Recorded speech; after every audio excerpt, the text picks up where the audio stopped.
Click the automatic button and the machine starts running.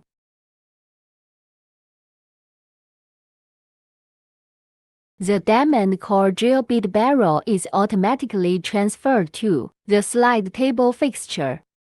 The high-frequency welding machine induction coil quickly generates heat to melt the copper welding wire and achieve seamless welding.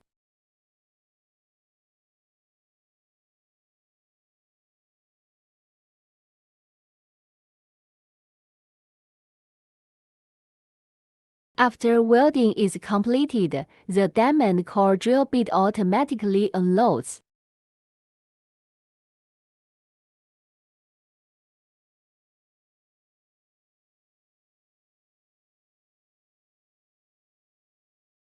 After welding is completed, we can see that the welding point is very flat and firm.